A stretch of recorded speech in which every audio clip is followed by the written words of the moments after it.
Hello and welcome back to the Blackburn End podcast. This is part of our Behind Enemy Lines feature as we build up to our away game at Preston North End. You'll see I'm not on my own. It is a neighbour, however, a bit of a happier to see this neighbour than I was a couple of weeks ago when we had the lovely friends from down the M65. If you want to introduce yourself, where we can find you and your podcast. Cheers for having me on, Mark, and thanks for the nice intro. I'm Ollie from the Butterpie Pod podcast. I can't get my words out today. And you can find us on all reputable streaming sites. So if you Spotify, your Apple Music, and then on Twitter or X at the Butterpie Pod. Great stuff. So, yeah, like I've said, this is just a bit of a feature where we try and get an insight into how you're feeling about the season so far in the upcoming game. So, obviously, an interesting start to the season for Preston. Possibly something you saw coming, maybe not. Just in terms of, take us back to the transfers in the pre-season and then, obviously, the managerial change and your thoughts on that. Yeah, so going into the end of end of last season, probably the main thing that was, on everyone's lips was Alan Brown going to stay? Was he going to leave? Club captain for, ages. Been at the club since he was a little lad. Came over from Cork. I didn't think he'd ever leave, but obviously the news broke that he was going to leave. So that was obviously quite a big change. Seeing as we were moving forward and having to appoint a new captain, so that was a big move. And then obviously we've had to replace Alan Brown with Stefan Fordanson. We've gone abroad. Seems to be a really good player, a bit different from what Alan Brown does. So potentially it was like a little bit of, this is absolutely belly me, even though I told her. So it was a bit of a weird one. And then obviously pre-season came. We brought in some new signings, exciting signings in Sam Greenwood. We brought in, I can't think. So Sam Greenwood was the first one. Then we brought in, I know we brought in Kane Castle-Hayden. We brought in Stefan Fordanson. And oh my gosh, my brain's gone absolutely blank. Jeppe Ockels, and then we've also brought in Josh Bowler. We got there in the end. Yep. A couple of different players there. Quite attacking wise. Whereas going into the window, we expected to bring some defenders in, and then just decided just to stay against it. So it's gone all right. The pre-season, the transfers. We've been needing defender for ages. We didn't even bring in any defenders at all. So we're stuck with what we have until January. So hopefully it's not as hopefully you can't exploit it coming to on Sunday and just getting to behind, because we have the slowest back three in world football. So a little ball over the top or a little ball in behind, and we're running in treacle to be able to catch you. But yeah, as you mentioned, like a massive shock. First game of the season, Ryan Lowe walks. We had a terrible end to the last season, so I thought it would happen early. Not that early. Yeah. Then obviously Mike Marsh came in, and then we just fell apart against Swansea. He left. So on to our third manager of the season, Paul Heckingbottom, and he's done a really good job, to be fair to him. He's not drastically changed our style, because I don't think he can in a couple of weeks. But he's done the best he can, and he's brought a breath of fresh air into the club, and I think that's all you can ask for him so far. Yeah, I mean, from an outsider, it looks like a good appointment, really. Ryan Lowe, what were your thoughts on Ryan Lowe? It was very hit and miss. He can. The thing with Ryan Lowe, he's very inconsistent, but when he's off it, he's off it. We went on the streak of like 23 games, 5 wins last season, and that's relegation form. But then the games after, we go on a unbeaten streak of 6 or 7, and you're like, where's this come from? So it was just hit and miss. The highs were very high, but the lows were very low.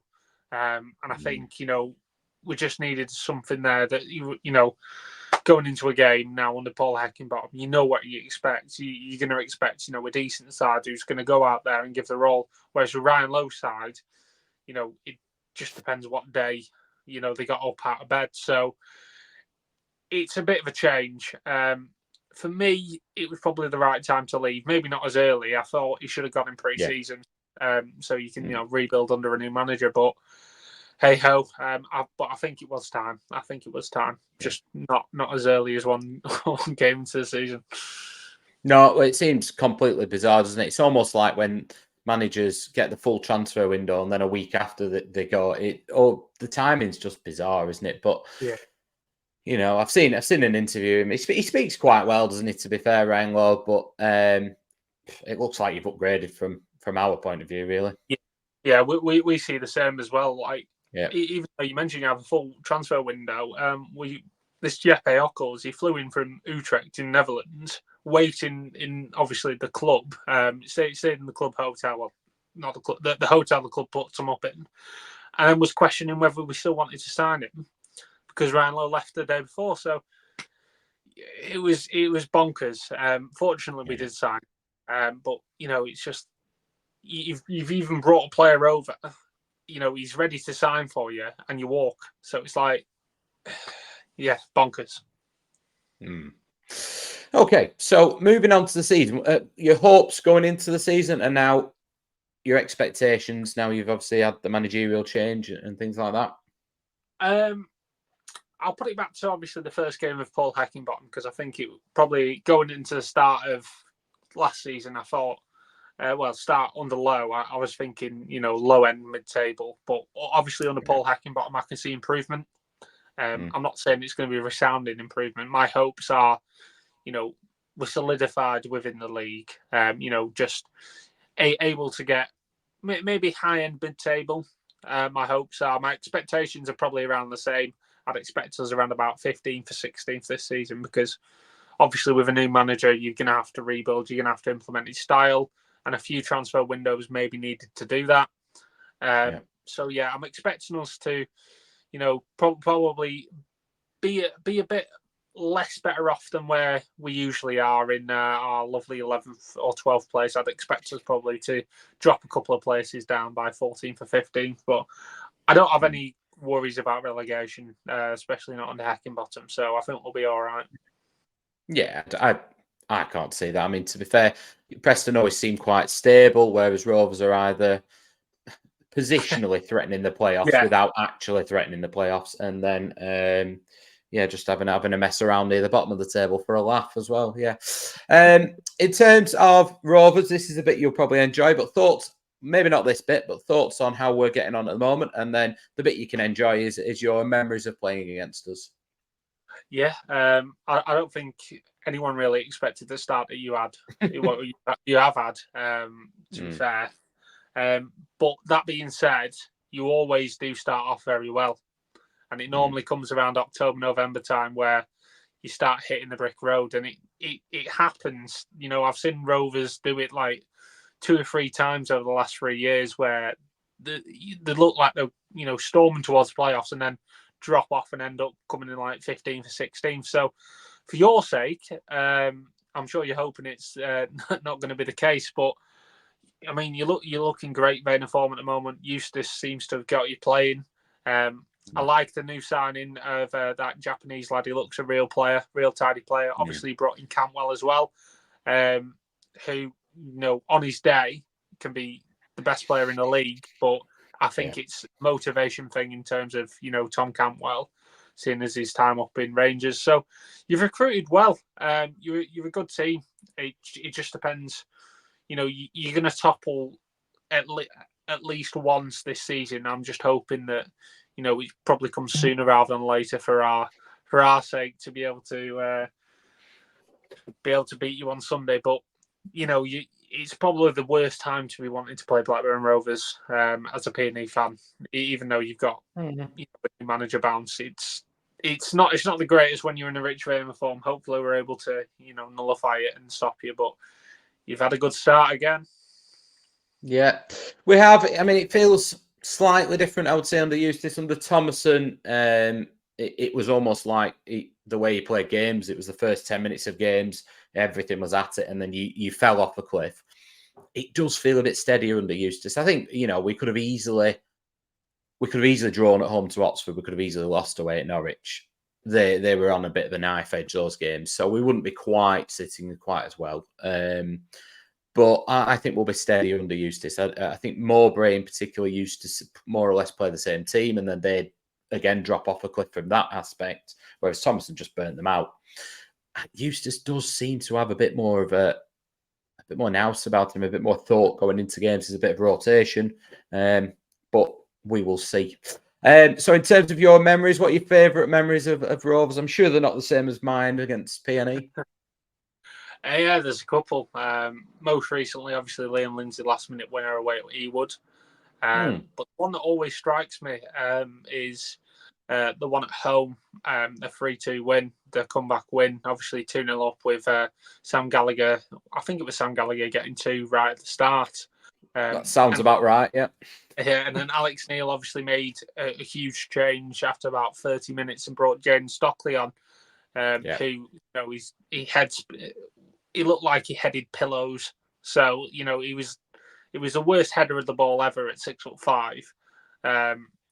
But you brought him on and he was a menace and you couldn't handle him. He was taking balls down on his chest, everything. And then Barkhausen decided to whip one into the top right-hand corner, right in front of the town end. So, yeah, some great memories against Rovers, and hopefully they continue. Maybe not as much as the last-minute winner, because that was giving a few heart palpitations when that ball got crossed in. But, it's going to be a good game no matter what. So I'm expecting a good game of football, and hopefully we're on the right side of it. I think we're probably jinxing this, but to be fair, Rovers PNE games do seem to be great games, don't they? They seem to be loads of goals. I mean, occasionally they're one-sided, but they're generally pretty even affairs. There's usually pretty goals. I would, off the top of my head, it always feels like you seem to have the better of it at Ewood, and we probably edge it slightly at Deepdale. It's a bit of a weird one. But you've no Tom Barkhausen now, and we've no Sam Gallagher, so maybe it'll be 0-0. Who knows? In terms of the game itself, how do you think you'll set up? Is there anything? Because I think last year, particularly the first game, it was, I think it might have even been described this way by Ryan Law. It was men against boys. You just absolutely bullied us. We're a bit different now, but is that how similar to sort of approach that you think you'll have?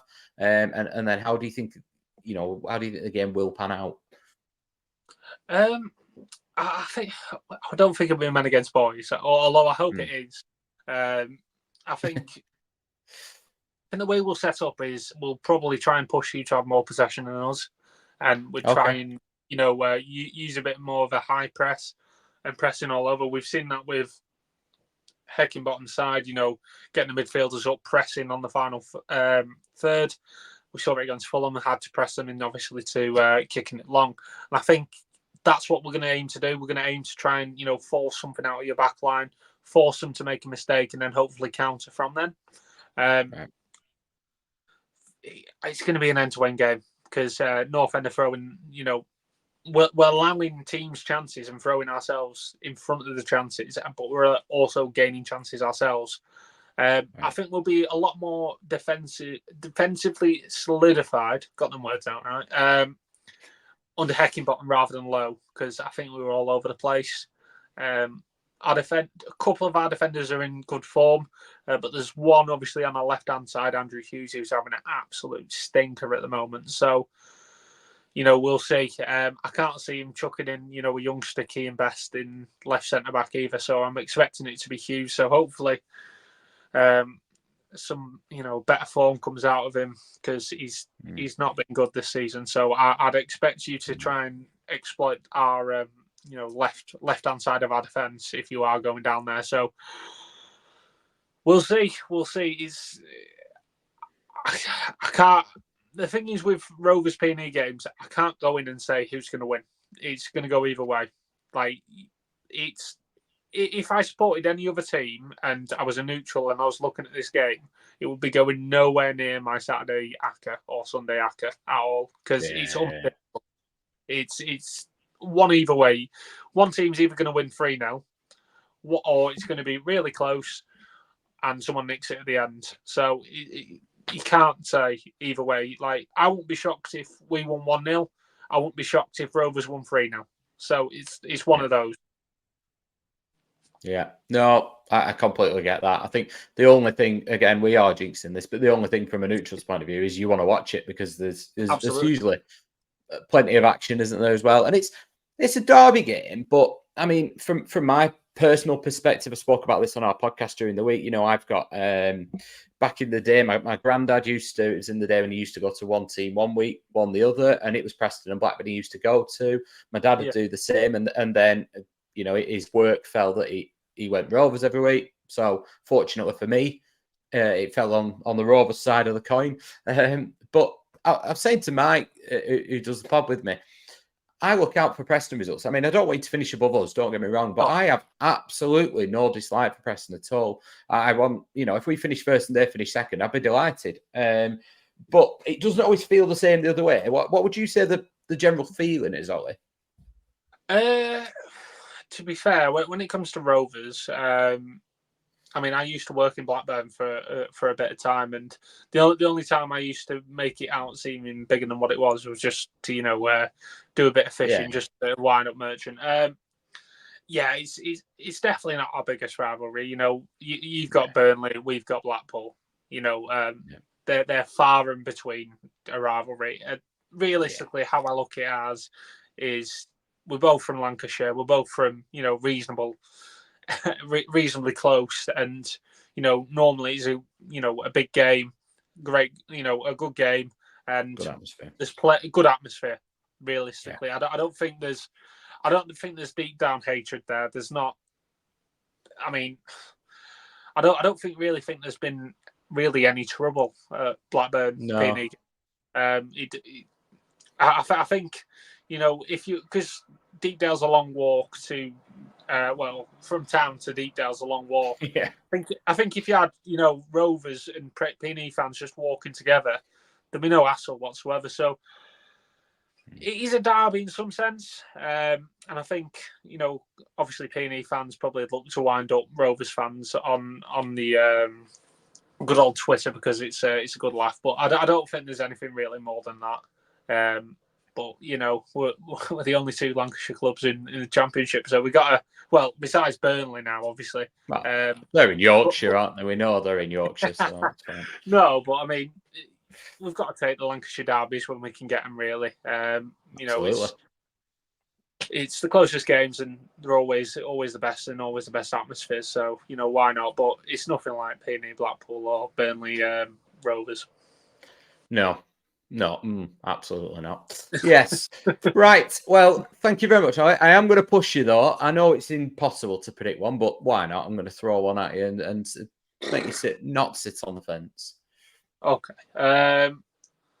You know what? After the positivity of Tuesday night and, becoming the world record in English football for the longest penalty shootout winners, I'm going to say a thrilling 1-0 win for Preston North End. Fair enough. There we go. That's probably about right after we've built it up as, a goal fest as well. Yeah, absolutely. 4-3, 1-0.